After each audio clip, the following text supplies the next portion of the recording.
मेरा बेटा शादी ही नहीं करना चाहता था। कहता था जब शादी करूंगा तो गूंगी लड़की से ही करूंगा।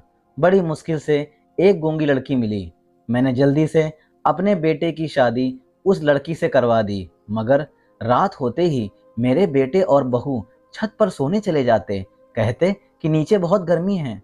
मगर बहू जब सुबह नीचे आती तो बहुत थकी हुई मालूम पड़ती और मुझे इशारे से कुछ समझाने की कोशिश करती तो मेरा बेटा उससे डांट कर अंदर ले जाता। अब मुझे शक होने लगा था क्योंकि बहू दिन ब दिन कमजोर होती जा रही थी। एक रात मैं इस राज का पता लगाने के लिए छत पर छुपकर बैठ गई। कुछ देर बाद बहू और बेटे को देखकर मेरी तो जान निकल गई, क्योंकि दोस्तों, मैं तो अपने बेटे की इस शर्त से तंग आ चुकी थी। मैं जब भी उससे कहती कि मैंने तुम्हारे लिए एक बहुत खूबसूरत लड़की पसंद की है, मेरी बात सुनकर मेरा बेटा कहता, माँ मुझे खूबसूरत लड़की नहीं, एक गूंगी लड़की से ही शादी करनी है। पहले पहल तो लगा कि शायद मेरा बेटा मेरे साथ मजाक कर रहा है, इसलिए मैंने उसकी बात पर ज़्यादा ध्यान नहीं दिया और लड़कियां पसंद करती रही। मैंने एक खूबसूरत सी लड़की पसंद कर ली थी, पर जब मैंने उस लड़की की तस्वीर अपने बेटे को दिखाई तो वो कहने लगा, माँ क्या ये लड़की गूंगी है? मैं उसकी बात सुनकर हंस पड़ी और बोली, नहीं नहीं, लड़की तो बहुत प्यारा बोलती है, इसकी आवाज़ तो बिल्कुल कोयल जैसी है। मेरा बेटा गुस्से से बोला, माँ अपना और मेरा वक्त खराब मत करिए। जब मैंने कह दिया कि मुझे गूंगी लड़की से शादी करनी है तो आप मेरी बात क्यों नहीं मान लेती?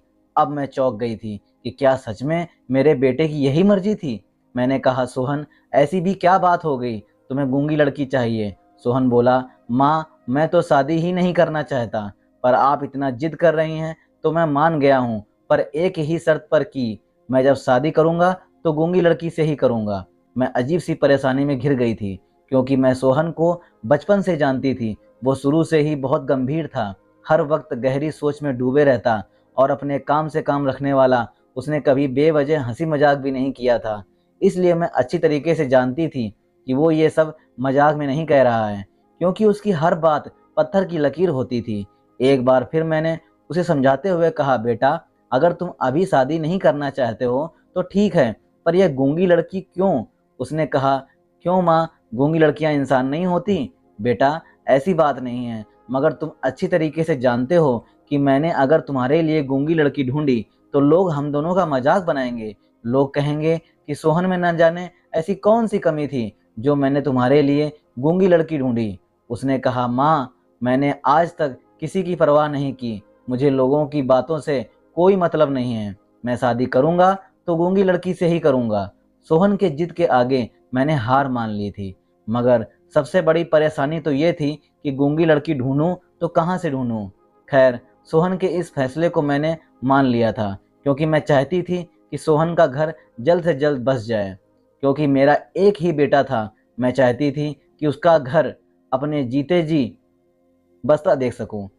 एक यह भी वजह थी कि मेरी उम्र धीरे धीरे ढल रही थी, मुझसे घर के काम भी नहीं होते थे। अब सोहन 2 साल का था तो उसके पापा इस दुनिया से चल बसे थे। उस वक्त मेरी उम्र बहुत कम थी। मुझे लोगों ने मशवरा दिया कि मैं दूसरी शादी करके अपना घर बसा लूं, मगर मैं सोहन की वजह से ये कदम ना उठा सकी। अपनी औलाद तो हर इंसान को प्यारी होती है, मगर मुझे सोहन से इस कदर प्यार था कि मैं उसके लिए कुछ भी कर सकती थी। जब भी मुझे कोई कहता कि तुम दूसरी शादी कर लो तो मेरे दिमाग में यही ख्याल आता कि अगर मेरे दूसरे पति ने मेरे बेटे का ख्याल ना रखा और वो उसकी जिम्मेदारी लेने से इनकार कर दिया तो मैं क्या करूँगी। बस इसी वजह से मैंने दूसरी शादी नहीं की। मुझे सोहन से बहुत लगाव था। मैंने अपने घर का माहौल एकदम दोस्ताना रखा था। मैं चाहती थी कि मैं और सोहन एकदम दोस्तों की तरह रहें और एक दूसरे के साथ हर बात शेयर करें, पर मैं ऐसा करने में नाकाम रही। ना जाने सोहन क्यों खोया खोया सा रहता था। शुरू शुरू में तो मुझे लगा कि बच्चा छोटा है, बाप की कमी को महसूस करता होगा, शायद जब बड़ा हो तो ठीक हो जाएगा। मगर यह मेरी गलतफहमी ही थी। वो तो बड़े होने के बाद और गुमसुम रहने लगा।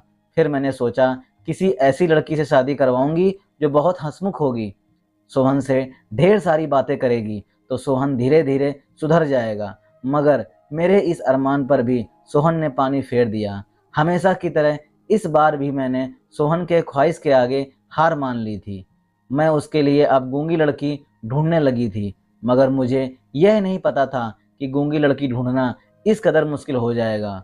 मैंने कुछ लोगों से कहा भी कि मुझे सोहन के लिए गूंगी लड़की चाहिए, पर परेशानी की बात तो यह थी कि कोई भी मेरी बात गंभीरता से नहीं लेता था। मैं जिस किसी से गूंगी लड़की की बात करती, वो आगे से कहता, छोड़ो तुम गूंगी लड़की, यह देखो तस्वीर, यह कितनी प्यारी लड़की, एमए पास है और बहुत ही खूबसूरत भी है। लड़कियों की तस्वीरें दिखाकर लोग तारीफ करते हुए नहीं थकते थे, लेकिन मैं अब बहुत परेशान हो चुकी थी। मेरे हाथ में कुछ भी नहीं था। एक दिन मैंने बड़ी मुश्किल से घर का काम निपटाया और थोड़ी देर के लिए चारपाई पर बैठ गई। तभी मेरे दरवाजे पर दस्तक हुई। एक औरत आई। उस औरत को देखते ही मैं पहचान गई। वो अक्सर ही हम लोगों के घर आकर कुछ खाने पीने की चीज़ें मांग लिया करती थी। वो बहुत गरीब थी। मुझे लगा शायद कुछ खाने पीने की चीज़ें मांगने आई होगी, और उसे देखकर मैंने कहा, ठीक है, मैं तुम्हारे लिए कुछ लाती हूँ। उसने कहा, नहीं दीदी, मुझे आज कुछ चाहिए नहीं, मैं आपसे कुछ कहने आई हूँ। मैंने कहा, हाँ बताओ, क्या बात है। उसने कहा, दीदी, यह बात कहना ठीक भी है कि नहीं, बस आपके बारे में सुना कि इस वक्त आप बहुत परेशान हैं, तो बताने आ गई। अगर मेरी बात आपको बुरी लगे तो नादान समझकर मुझे माफ़ कर दीजिएगा। मैंने कहा, बताओ तो सही, क्या बात है, इतनी पहेलियां क्यों बुझा रही हो? जो भी कुछ कहना है साफ साफ कहो, कहना क्या चाहती हो? उसने कहा, दीदी, मेरी एक बेटी है जो गूंगी है, और कम उम्र में भी मैंने सुना है कि आपके बेटे ने शर्त रखी है कि जब वो शादी करेंगे तो गूंगी और कम उम्र लड़की से ही करेंगे। अगर आप मेरी बेटी से अपने बेटे की शादी करवाना चाहें तो मैं खुशी खुशी अपनी बेटी की शादी आपके बेटे से करने को तैयार हो जाऊंगी। मैं मालती की बात सुनकर बहुत सोच में डूब गई थी। मेरे चेहरे के तासुरात देखकर वह हाथ जोड़ते हुए बोली, दीदी, अगर मुझसे कुछ कहने में गलती हो गई हो तो मुझे माफ़ कर दीजिएगा। इतना कहकर मेरा जवाब सुने बगैर ही वो वहाँ से चली गई। लेकिन मैं सारा दिन मालती ने जो कहा था उसके बारे में ही सोचती रही। मुझसे तो कोई फैसला नहीं हो पा रहा था, इसलिए मैंने सोचा कि सारी बात सोहन के सामने रख दूंगी। वह जैसा कहेगा वैसा ही करूंगी। शाम के वक्त सोहन जब काम से आया तो मैंने कहा, सोहन, तुमसे कुछ बात करनी थी। उसने कहा, बताओ माँ, क्या कहना है? मैंने कहा, तुम्हें गूंगी और कम उम्र लड़की चाहिए थी ना, मगर ये बताओ कि वो लड़की अमीर होनी चाहिए या गरीब, और पढ़ी लिखी हो या अनपढ़। मेरी बात सुनकर सोहन के चेहरे पर मुस्कुराहट छा गई और वो मुस्कुराकर बोला, माँ, मुझे सिर्फ गूंगी और कम उम्र की लड़की ही चाहिए, बस मेरी यही डिमांड है। मैंने कहा, सोहन, वह जो मालती है ना, जो लोगों के घर कभी कभार कुछ खाने पीने की चीज़ें मांगने आ जाती है, वो तुम्हारे लिए अपनी बेटी का रिश्ता लेकर आई थी, क्योंकि उसकी बेटी गूंगी है। मगर मैंने उसकी बातों का कोई जवाब नहीं दिया और वो चली गई। दरअसल मैं ये सोचकर परेशान हो गई थी कि मैं अपने इकलौते बेटे के लिए एक फकीरनी की बेटी को ब्याह करके कैसे लाऊंगी। मगर फिर सोचा, तुमसे मशवरा कर लूँगी। अगर तुम्हें ऐतराज़ नहीं होगा तो मैं उसे अपनी बहू बना लूँगी। मेरी बात सुनकर सोहन झट से बोला, माँ, आपको उसी वक्त मालती की बात मान लेनी चाहिए थी और उसे बता देना चाहिए था कि मुझे ये रिश्ता मंजूर है। मैंने कहा, सोहन, तुम्हें यह फैसला सोच समझकर करना है। बाद में ये ना हो कि तुम मुझसे कहो कि आपने मेरे लिए कैसी लड़की पसंद कर ली है। सोहन ने कहा, माँ, मुझे इस रिश्ते से कोई ऐतराज़ नहीं है, बस मेरी एक ही शर्त है कि लड़की कम उम्र और गूंगी होनी चाहिए। अब चाहे वो किसी फ़कीरनी की बेटी हो या किसी की, मुझे फ़र्क नहीं पड़ता। मुझे जो चाहिए वो मिल रहा है, इसलिए मुझे ये रिश्ता मंजूर है। उसके बाद पर मैंने सिर हिला दिया। सोहन उठकर मुंह हाथ धोने चला गया, जबकि मैं सोहन के बारे में सोचने लगी थी कि ना जाने इस लड़के को क्या हो गया है कि वो एक फ़कीरनी के बेटी से शादी करने को तैयार हो गया था। धीरे धीरे वक्त गुजर रहा था और मैंने महसूस किया कि गुजरते वक्त के साथ सोहन की बेचैनी बढ़ती जा रही थी। उसने मुझसे कहा कि मैं जल्द से जल्द उस लड़की के घर जाकर उसका हाथ मांग लूं। अब मैं और इंतज़ार नहीं कर सकता था। सोहन की बातों ने मुझे हैरान कर रखा था। पहले तो मेरा बेटा शादी करने को ही तैयार नहीं हो रहा था, और अब तैयार हुआ तो उसने इतनी जल्दी मचा दी, मुझे खुद समझ में नहीं आ रहा था कि ये क्या हो रहा है। खैर, 1-2 दिन बाद मैं और सोहन मालती के घर गए। मालती हमें देखते ही खुश हो गई और वो समझ गई कि मैं उसकी बेटी का हाथ मांगने ही आई हूँ। उसने हाथ जोड़ते हुए हमें एक चारपाई पर बिठाया और कुछ देर बाद वो अपनी बेटी आंचल को लेकर आई। मालती की बेटी आंचल इतनी खूबसूरत थी कि उसको देखकर जी नहीं भरता था। मालती ने कहा, दीदी यही मेरी बेटी है। आंचल, मैंने इशारों इशारों में सोहन की तरफ देखा तो सोहन ने भी इस शादी के लिए हाँ कर दी। मैंने उसी दिन अपने बेटे के फैसले के आगे हार मानकर बिना कुछ सोचे समझे सोहन और आंचल की शादी तय कर दी। दीदी, मेरी बेटी आंचल पूरी तरीके से गूंगी नहीं है, बस भगवान ने इसे आवाज़ नहीं दी है, लेकिन यह हम सबकी बातें सुन सकती है, बस बोल नहीं सकती। मालती की बात सुनकर मैंने कहा, चलो अच्छी बात है, हमें इसके साथ इशारों में बात नहीं करनी पड़ेगी, हम जो कुछ भी कहेंगे यह समझ जाएगी। मालती ने कहा, हाँ दीदी। सोहन ने अपना फैसला सुनाते हुए कहा कि मैं इस शादी के लिए ज़्यादा इंतज़ार नहीं कर सकता। अगर अगले हफ्ते आप लोगों को मंजूर है तो हम ये शादी करने को तैयार हैं।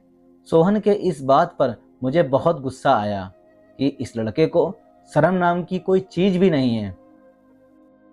हम बड़ों के आगे ये अपना ही फैसला सुनाने लगा और शादी की इतनी भी जल्दी क्या है, आखिर ये इतना बेचैन क्यों है।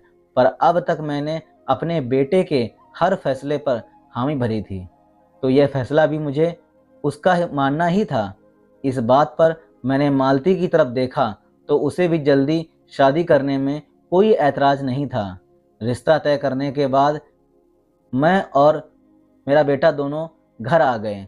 धीरे धीरे मैं सोहन के शादी की तैयारी करने लगी और वो वक्त भी आ गया जिस दिन सोहन की शादी थी। सोहन ने पहले ही कह दिया था कि मेरी शादी सादगी से होगी, इसलिए हमने शादी में ज़्यादा ताम झाम नहीं किया और सोहन और आंचल की शादी करवा दी गई और आंचल दुल्हन बनकर हमारे घर आई। आंचल बहुत ही खूबसूरत थी। उसकी खूबसूरती देखकर मैं सोचने लगी कि काश ये बातें करती तो कितना अच्छा होता। कुछ रस्मों के बाद शाम के वक्त मैं आंचल को सोहन के कमरे में छोड़ आई और मेरे दिमाग से बहुत बड़ा बोझ उतर गया था। मेरा बेटा शादी कर चुका था। अब मैं अपने आप में बहुत सुकून महसूस कर रही थी। अब मुझे मौत भी आ जाए तब भी मुझे ज़्यादा परेशानी नहीं होगी, क्योंकि बेटे के प्रति जो मेरा फ़र्ज़ था अब मैं पूरा कर चुकी थी। आज मैं सोने के लिए बिस्तर पर लेटी तो मेरे सामने आज का सारा मंजर घूम गया था। ना जाने सोहन ने ऐसा क्यों किया था। पहले तो वो शादी करने को ही नहीं तैयार हो रहा था और अब वो हथेली पर सरसों जमा कर बैठा था कि जब शादी करूंगा तो गूंगी लड़की से ही करूंगा। ना जाने ये लड़का करना क्या चाहता। खैर, मैंने सर झटक दिया और सोने के लिए आंखें बंद कर लीं। सुबह जब सोकर उठी तो अपने बहू बेटे के लिए नाश्ता बनाया और उनके कमरे में दे आई। सोहन बहुत खुश लग रहा था, जबकि मेरी बहू बड़ी शर्माई शर्माई सी नजर आ रही थी। खैर, मैं उन दोनों को नाश्ता देने के बाद कमरे से बाहर आ गई थी। थोड़ी देर बाद सोहन कमरे से बाहर आया तो मैंने उससे पूछा, बेटा तुम्हारी पत्नी तुम्हें कैसी लगी? उसने मुस्कुराकर बोला, माँ मुझे जैसी लड़की चाहिए थी आंचल बिल्कुल वैसी ही है, बस अभी थोड़ी ना समझ है, धीरे धीरे समझ जाएगी। सोहन की बातें सुनकर मुझे तसल्ली हुई। मेरा बेटा खुश था, समझो मुझे दुनिया में जन्नत मिल गई। थोड़ी देर बाद सोहन घर से बाहर गया तो आंचल मेरे पास आई और इशारे से कहने लगी, मैं ये बर्तन धो लूँगी। मैंने कहा, नहीं बेटी, अभी तुम्हें कुछ दिनों तक आराम करना है, उसके बाद तुम किचन में मीठा बनाओगी, उसके बाद काम करती रहना। पहले मुझे यह बताओ कि तुम्हें खीर बनानी आती है? खीर तुम्हारे पति को बहुत पसंद है। उसने उदासी से ना में सर हिला दिया तो मैंने कहा, कोई बात नहीं, मैं तुम्हें सिखा दूंगी। दिन तो ठीक ही गुजर गया, मगर जो ही रात हुई तो मेरा बेटा कहने लगा, माँ आज मैं और आंचल छत पर सोएंगे। कल भी सारी रात बहुत गर्मी लगती रही थी। मैं सोहन की बात सुनकर हैरान थी, क्योंकि धीरे धीरे तो सर्दियां आने वाली थीं, तो कमरे में इतनी गर्मी कैसे? खैर, मैंने इस बात का ज़्यादा विरोध नहीं किया। मुझे लगा कि शायद इन दोनों को प्राइवेसी चाहिए होगी, तभी दोनों छत पर जाने की बात कर रहे हैं। वो दोनों पति पत्नी छत पर सोने चले गए, तो मैं अपने कमरे में आ गई। सुबह जब आंचल नीचे आई तो बहुत ज़्यादा थकी हुई लग रही थी। कल तो वो इस वक्त बहुत खुश नज़र आ रही थी, पर आज क्या हुआ? मैंने आंचल का हाथ पकड़ते हुए बोला, बेटा क्या बात है? तुम मुझे कुछ बूझी बूझी सी लग रही हो। क्या ऊपर सर्दी लग रही थी? आंचल मुझे इशारे से कुछ बताने लगी। अभी मैं कुछ समझ नहीं पाई थी, तभी वहाँ पर सोहन आ गया और उसे डांट कर कमरे में जाने को कहा। आंचल सोहन की बात सुनकर कमरे में चली गई। मुझे सोहन का यह रवैया बिल्कुल अच्छा नहीं लगा, मगर मैं क्या कर सकती थी? मैं नाश्ता बनाने लगी। नाश्ता बनाकर जब मैं कमरे में ले जाने लगी तो मुझे सोहन की बात सुनाई दी।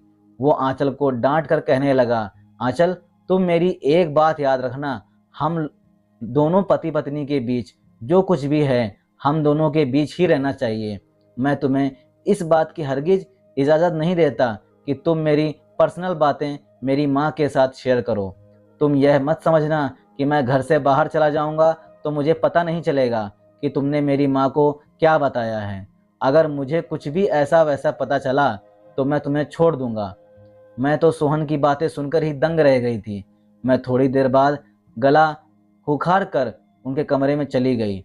मेरे सामने सोहन बिल्कुल नॉर्मल था, बल्कि आंचल के साथ भी हंस हंस के बातें कर रहा था। उन दोनों को नाश्ता देकर मैं कमरे से बाहर आ गई और सोचने लगी कि ना जाने सोहन की परवरिश में मैंने कौन सी गलती कर दी है। कुछ दिन गुजरे तो कहने लगी कि मैं घर के कामकाज करना चाहती हूँ।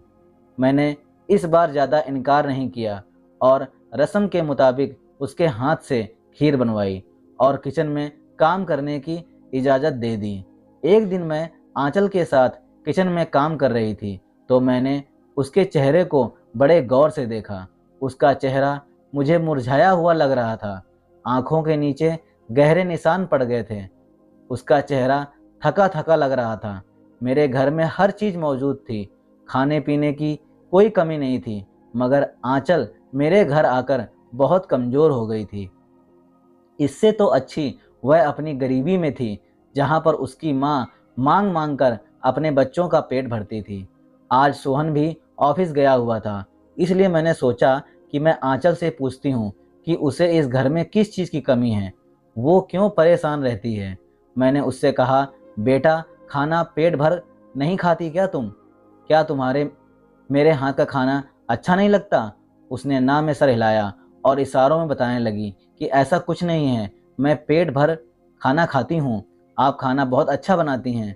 तुम्हारी माँ जब मुझसे पूछेगी कि मेरी बेटी इतनी कमज़ोर क्यों हो गई है, तो मैं उन्हें क्या जवाब दूंगी? आंचल की आंखें आंसुओं से भीग गई थीं। उसने मुझे इशारों से बताया कि उसे सोहन से डर लगता है। उसकी बात सुनकर मैं बहुत ज़्यादा परेशान हो गई। मैं बोली, क्यों? सोहन से तुम्हें डर क्यों लगता है? उसने तुमसे कुछ कहा है? आंचल एकदम से फूट फूट कर रोने लगी और मेरे सीने से लग गई। उस बच्ची की ये हालत मुझसे देखी नहीं जा रही थी। मैंने कहा, क्या बात है आंचल, मुझे खुलकर बताओ, मैं सोहन की खबर लूँगी। उसने मेरे सामने हाथ जोड़ लिया और मुझे समझाने लगी कि आप इस बात का जिक्र सोहन से बिल्कुल मत करिएगा, नहीं तो वो मुझ पर गुस्सा करेंगे। मैंने सांत्वना देते हुए उसे समझाया कि तुम बेफिक्र रहो, मैं सोहन को कुछ भी नहीं बताऊंगी। पर उसके बाद मैंने आंचल से ज़्यादा कुछ पूछताछ नहीं की, क्योंकि वह पहले से ही डरी हुई थी। शाम को सोहन जब ऑफिस से आया तो मैं इन दोनों को गौर से देखने लगी तो साफ साफ नज़र आ रहा था कि इन दोनों के बीच कुछ तो ज़रूर है। आंचल की हालत देखकर मैंने सोच लिया था कि आज मैं इस राज से पर्दा हटा कर रहूंगी। रात हुई तो सोहन और आंचल छत पर सोने चले गए थे। उन दोनों के छत पर जाते ही मैं सोचने लगी कि मुझे सब कुछ अपनी आंखों से ही देखना है कि आखिर माजरा क्या है। मैं धीरे धीरे करके सीढ़ियां चढ़ने लगी, पर छत पर पहुंचते ही सामने का मंजर देखकर मेरा दिल दहल गया, बल्कि यूं कहें कि मेरी आंखें शर्म से झुक गईं। मेरे छत पर एक बड़ा सा कमरा था। मैं उस कमरे की खिड़की से देखने लगी तो देखा सोहन और आंचल उस कमरे में निर्वस्त्र बैठे हुए थे। सोहन अपने सामने आंचल को बैठाकर जलती हुई आग में कुछ डालकर मंत्र पढ़ते जा रहा था। उन दोनों को देखकर मुझे सब समझ में आ गया कि माजरा क्या है, क्योंकि यह अंधविश्वास का माजरा था। शायद मेरा बेटा अंधविश्वास में फंस चुका था और मुझे अपनी बहू और बेटे दोनों को बचाना था। पर मैं बूढ़ी औरत क्या कर सकती थी। सोहन तो वैसे ही मेरी कोई भी बात सुनने को तैयार नहीं था। मैंने धीरे से पुलिस के पास फोन कर दिया और सारा माजरा समझा दिया। सोहन अपने बगल में एक बड़ा सा खंजर रखा हुआ था। उसे देखकर लगता था कि आज वो आंचल की बलि देने वाला है। मैं तो हाथ जोड़कर बस यही दुआ कर रही थी कि पुलिस जल्द से जल्द आ जाए, क्योंकि मेरी इन बूढ़ी हड्डियों में इतनी जान नहीं थी कि मैं सोहन को यह सब करने से रोक सकती। कुछ देर के इंतजार के बाद तुरंत पुलिस आ गई तो उन्होंने फ़ोन किया। मैं धीरे से दरवाज़ा खोली। पुलिस तुरंत छत वाले कमरे के पास पहुंची, पर दरवाज़ा अंदर से बंद था। सोहन अब आंचल की बलि देने ही वाला था। तभी पुलिस ने सोहन के सामने गन दिखाते हुए कहा, सोहन जल्दी से दरवाज़ा खोलो, नहीं तो हम तुम्हें जान से मार देंगे। सोहन दरवाज़ा नहीं खोलना चाहता था। उसने कहा, नहीं, मैं ऐसा कुछ नहीं करने वाला, क्योंकि मुझे कुछ नहीं होगा। तुम लोग गोली चलाओ, मुझे कोई फर्क नहीं पड़ेगा। सोहन की बातों से हम बहुत हैरान हुए। पुलिस सोहन को बातों में उलझाए हुए थी और पुलिस की कुछ टीम उधर दरवाज़ा खोलने में लगी हुई थी। कुछ ही देर बाद दरवाज़ा खोलने में हम कामयाब हो गए। पुलिस अंदर गई और सोहन को पकड़ लिया और मैं अपनी बहू के पास गई। सबसे पहले मैंने उसे एक बड़ी सी चादर से ढका। आंचल मेरे गले लगकर फूट फूट कर रोने लगी। मैंने अपने बेटे और बहू को इस गुनाह से बचा लिया था। पुलिस ने जब सख्ती से सोहन से इस बारे में पूछताछ की तो सोहन ने बताया कि काफ़ी दिनों से मेरे बिजनेस में लॉस हो रहा था, इसलिए मैं बहुत परेशान था, पर मेरी परेशानी का कोई हल नहीं मिल रहा था। एक दिन मेरे एक दोस्त ने मुझे एक बाबा जी के पास जाने को कहा। जब मैं बाबा जी के पास गया तो उस बाबा जी ने पूछा, क्या तुम्हारी शादी हुई है? मैंने कहा, नहीं। बाबा जी ने कहा, जल्द से जल्द शादी कर लो और अपनी नई नवेली दुल्हन को अपने सामने निर्वस्त्र बैठाकर एक मंत्र पढ़ो और 1 हफ्ते की पूजा के बाद उसकी बलि दे दो, जिससे तुम्हारे सारे बिगड़े काम बन जाएंगे और तुम धीरे धीरे बहुत पैसे वाले हो जाओगे। पर यह काम बहुत मुश्किल था, क्योंकि किसी भी लड़की से मैं शादी करता तो वो ये सब मेरी माँ को बता देती। इसलिए मैंने गूंगी लड़की से शादी करने का फैसला किया, क्योंकि वह मेरे और अपने बीच की बातें किसी को नहीं बता पाएगी।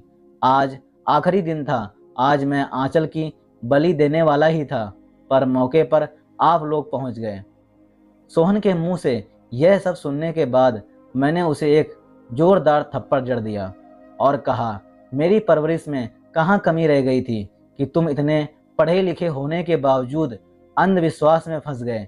काफ़ी पूछताछ के बाद सोहन ने उस बाबा जी का एड्रेस दिया। पुलिस ने उस बाबा को भी गिरफ्तार कर लिया और सोहन को एक मानसिक डॉक्टर को दिखाया गया। डॉक्टर ने सोहन को कुछ दिनों तक हॉस्पिटल में रहने को कहा। मैंने इजाज़त दे दी और उसे यह विश्वास दिलाया गया कि यह तंत्र मंत्र, जादू टोना कुछ भी नहीं होता और किसी की बलि देने से कोई भी इंसान अमीर नहीं हो जाता। सोहन का कुछ दिनों तक इलाज चला। धीरे धीरे करके सोहन के व्यवहार में परिवर्तन आने लगा।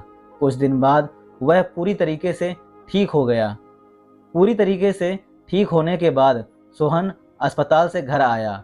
मैंने माली बुलवाकर सोहन और आंचल का कमरा खुशबूदार फूलों से सजवा दिया था, क्योंकि मुझे पता था कि मेरा बेटा इस अंधविश्वास के चक्कर में आकर अपनी पत्नी के साथ अपनी नई जिंदगी की शुरुआत भी नहीं किया होगा। और पार्लर वाली को बुलवाकर मैंने आंचल को भी एक दुल्हन की तरह तैयार करवाया और उसे सोहन के कमरे में बिठा दिया। कुछ देर बाद सोहन आंचल के कमरे में गया, पर मुझे अभी भी डर लग रहा था कि कहीं सोहन के दिमाग में अभी भी अंधविश्वास ना भरा हो। आज मुझे पता चला कि एक माँ को अपने बच्चों का घर बसाने के लिए किन किन परिस्थितियों से गुजरना पड़ता है। मैं मजबूर होकर उन दोनों के कमरे के दरवाजे के पास गई। मुझे डर था कि सोहन कहीं आंचल को परेशान न कर रहा हो, पर ऐसा कुछ नहीं था। मुझे आहट हुई कि सोहन और आंचल बहुत खुश नजर आ रहे थे और दोनों अपने प्यार के गुफ्तगू में मगन थे। अगली सुबह आंचल जब सोकर उठी तो उसके चेहरे पर प्यार भरी मुस्कुराहट थी। सोहन और आंचल की खुशी देखकर मैंने उन दोनों को प्यार से गले लगा लिया। सोहन की शादी के बाद मुझे लग रहा था कि मैं अपनी जिम्मेदारियों से मुक्त हो गई, लेकिन ऐसा नहीं है। एक माँ अपने बच्चों की जिम्मेदारियों से तब तक आज़ाद नहीं होती जब तक उसके बच्चे अपनी घर गृहस्थी में पूरी तरह खुश ना हों। दोस्तों, ये कहानी अंधविश्वास की है, ऐसा बहुत जगह होता है। अगर आपको भी ऐसा कोई दिखता है तो उसको सूचित करें। और दोस्तों, अगर कहानी पसंद आई हो तो चैनल को लाइक, सब्सक्राइब और शेयर करना ना भूलें। दोस्तों, मिलते हैं इसी तरह की अगली अच्छी और सच्ची कहानी में। तब तक के लिए दोस्तों, जय हिंद, जय भारत। खुश रहिए, आबाद रहिए। अगर अभी तक आपने चैनल को सब्सक्राइब नहीं किया है तो सब्सक्राइब कर लें। मिलते हैं दोस्तों अगली कहानी, तब तक के लिए जय हिंद, जय भारत।